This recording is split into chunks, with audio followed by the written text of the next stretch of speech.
My name is Sunny Zhang Mani. My student number is at 0541040. Level is freshman. Speech title: Leila Hoteit, 3 lessons on success from an Arab businesswoman. Mom, who are these people? It was an innocent question from my young daughter Alia around the time when she was 3. We were walking along with my husband in one of Abu Dhabi's big fancy malls. Alia was peering at a huge poster standing tall in the middle of the mall. It featured the 3 rulers of the United Arab Emirates. As she talked in my side, I bent down and explained that these were the rulers of the UAE who had worked hard to develop their nation and preserve its unity. She asked, "Mom, why is it that here where we live and back in Lebanon where Grandma and Grandpa live, we never see the pictures of powerful women on the walls? Is it because women are not important?" This is probably the hardest question I've had to answer in my years as a parent and in my 16+ years of professional life for that matter. I had grown up in my hometown in Lebanon, the younger of 2 daughters to a very hard-working pilot and a director of operations for the Lebanese Airlines and a super supportive stay-at-home mom and grandma. My father had encouraged my sister and I to pursue our education even though our culture emphasized at the time that it was sons and not daughters who should be professionally motivated. I was one of very few girls of my generation who left home at 18 to study abroad. My father didn't have a son, and so I, in a sense, became his. Fast forward a couple of decades, and I hope I didn't do too badly in making my father proud of his would-be son. As I got my bachelor's and PhD in electrical engineering, did R&D in the UK and consulting in the Middle East, I have always been in male-dominated environments. Truth be told, I have never found a role model I could truly identify with. My mother's generation wasn't into professional leadership. There were some encouraging men along the way, but none knew the demands and pressures I was facing, pressures that got particularly acute when I had my own 2 beautiful children. And although Western women love to give us poor or praise Arab women advice, they live different lives with different constraints. So, Arab women of my generation have had to become our own role models. We have had to juggle more than Arab men, and we have had to face more cultural rigidity than Western women. As a result, I would like to think that we poor oppressed women actually have some useful, certainly hard-earned lessons to share. Lessons that might turn out useful for anyone wishing to thrive in the modern world. Here are 3 of mine. Cover their shit into your fuel. Laughter. Applause. There is this word that everybody is touting as a key to success: resilience. Well, what exactly is resilience? And how do you develop it? I believe resilience is simply the ability to transform shit into fuel. In my previous job, well before my current firm, I was working with a man we will call John. I had teamed up with John and was working hard, hoping he would notice how great I was, and that he would come to support my case to make my partner at the firm. I was, in addition to delivering on my consulting project, writing passionately on the topic of women economic empowerment. One day, I got to present my research to a roomful of MBA students. John was part of the audience listening for the first time to the details of my study. As I proceeded with my presentation, I could see John in the corner of my eye. He had turned a dark shade of pink and had slid under his chair in apparent shame. I finished my presentation to an applauding audience, and we rushed out and jumped into the car. There he exploded. "What you did up there was unacceptable. You are a consultant, not an activist," I said. "John, I don't understand. I presented a couple of gender parity indices and some conclusions about the Arab world. Yes, you do happen to be today at the bottom of the index. But what is it that I said or presented that was not factual?"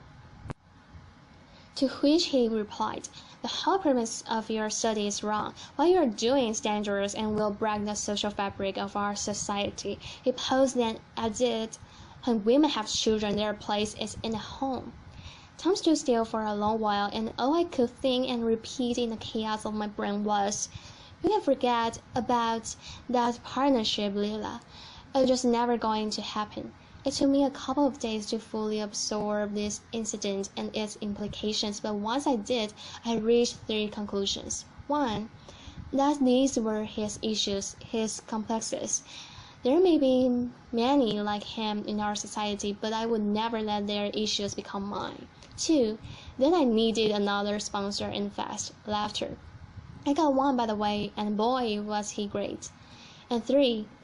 Then I would get to show John what women with children can do. I applied this lesson equally well to my personal life. As I have progressed in my career, I have received many words of encouragement, but I have also often been met by women, men, and couples who have clearly had an issue with my husband and I having chosen the path of a dual career couple. So you get this well-meaning couple who tells you straight out at a family gathering or at a friend's gathering that, "Come on, you must know you're not a grandmom given how much you are investing in your career, right?" I would lie if I said these words didn't hurt. My children are the most precious thing to me, and the thought that I could be failing them in any way is intolerable. But just like I did with John, I quickly reminded myself that these were their issues, their complexes.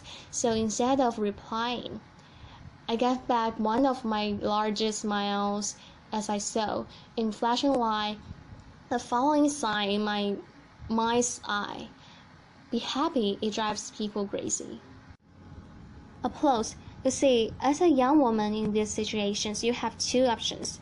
You can either decide to internalize these negative messages that are being thrown at you, to let them make you feel like a failure, like success is way too hard to ever achieve, or you can choose to see that others' negativity is their own issue, and instead transfer it into your own personal fuel. I have learned to always go for option 2, and I have found that it has taken me from strength to strength. And it's true what they say, success is the best revenge. Some women in the Middle East are lucky enough to marry to someone supportive of their career. Correction, I should say smart enough, because who you marry is your own choice, and you'd better marry someone supportive if you plan to have a long career. Still today, the Arab man is not an equal contributor in a home. It's simply not expected by our society, and even frowned upon as not very manly. As for the Arab woman, our society still assumes that her primary source of happiness should be the happiness and prosperity of her children and husband. She mostly exists for her family. Things are changing, but it will take time. For now, it means that the professional Arab woman has to somehow maintain a perfect home, make sure that her children's every need is being taken care of, and manage her demanding career. To achieve this, I have found the hard way that you need to apply your hard-earned professional skills to your personal life. You need to work your life. Here is how I do this in my personal life. One thing to know about the Middle East is that nearly every family has access to affordable domestic help. The challenge there before becomes how to recruit effectively. Just like I would in my business life, I have passed the selection of who would support me with my children while I'm at work on a strong referral. Christina had worked for 4 years with my sister, and the quality of her work was well established. She is now an integral member of our family, having been with us since Elia was 6 months old. She makes sure that the house is running smoothly while I'm at work, and I make sure to empower her in the most optimal conditions for her and my children, just like I would my best talent at work. This lesson applies whatever your child care situation, whether an au-pair, nursery, part-time nanny that you share with someone else. Choose very carefully and empower. If you look at my calendar, you will see every working day 1.5 hours from 7 p.m. to 8:30 p.m. UAE time block and called family time. This is sacred time. I have done this ever since Elia was a baby. I do everything in my power to protect this time so that I can be home by then to spend quality time with my children, asking them about their day, checking up on homework, reading them a bedtime story, and giving them lots of kisses and cuddles. If I'm traveling in whatever the time zone, I use Skype to connect with my children even if I'm miles away. Our son Berhan is 5 years old and he's learning to read and do basic maths. Here's another confession. I have found that our daughter is actually more successful at teaching him these skills than I am. Laughter. It started as a game, but Elia loves playing teacher to her little brother, and I have found that these sessions actually improve Berhan's literacy, increase Elia's sense of responsibility, and strengthen the bonding between them, a win-win all around. The successful Arab women I know have each found their unique approach to working their life as they continue to shoulder the lion's share of responsibility in the home. But this is not just about surviving in your role as a career woman and mother.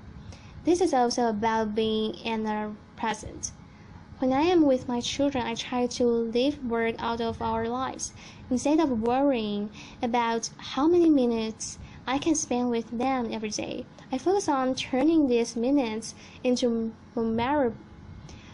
memorable moments. Moments where I'm seeing my kids, hearing them, connecting with them. Join forces, don't compete. Arab women of my generation have not been very visible in the public eye as they grew up. This explains, I think, to some extent, why you find so few women in politics in the Arab world. The upside of this, however, is that we have spent a lot of time developing a social skill behind the scenes, in coffee shops, in living rooms, on the phone, a social skill that is very important to success, networking. I would say the average Arab woman has a large network of friends and acquaintances. The majority of those are also women. In the West, it seems like ambitious women often compare themselves to other women, hoping to be noticed as the most successful woman in the world. This leads to be much spoken about competitive behavior between professional women. If there's only room for one woman at the top, then you can make room for others, much less lift them up. Arab women, generally speaking, have not fallen for this psychological trap. Faced with a patriarchal society, they have found that by helping each other out, all benefit. In my previous job, I was the most senior woman in the Middle East, So one could think that investing in my network of female colleagues couldn't bring many benefits, and that I should instead invest my time developing my relationships with male seniors and peers. Yet, two of my biggest breaks came through the support of other women. It was the head of marketing who initially suggested I be considered as a young global leader to the World Economic Forum. She was familiar with my media engagement and my publications, and when she was asked to voice her opinion, she highlighted my name. It was a young consultant, a Saudi lady and friend, who helped me sell my first project in Saudi Arabia, a market I was finding hard to gain traction in as a woman. She introduced me to a client, and that introduction led to the first of very many projects for me in Saudi. Today, I have two senior women on my team, and I see making them successful as key to my own success. Women continue to advance in the world, not fast enough, but we are moving. The Arab world too is making progress despite many recent setbacks. Just this year, the UAE appointed 5 new female ministers to its cabinet, for a total of 8 female ministers. There's nearly 28% of the cabinet, and more than many developed countries can claim. This is today my daughter Elia's favorite picture. This is the result, no doubt, of great leadership, but it is also the result of strong Arab women not giving up and continuously pushing the boundaries. It is the result of Arab women deciding every day like me to cover shit into fuel, to work their life to keep work out of their life, and to join forces and not compete. As I look to the future, my hopes for my daughter when she stands on this stage some 20, 30 years from now are not she be as proud to call herself her mother's daughter as she father's daughter. My hopes for my son are that by then the expression her mother's son or mama's boy would have taken on a completely different meaning. Thank you. Applause.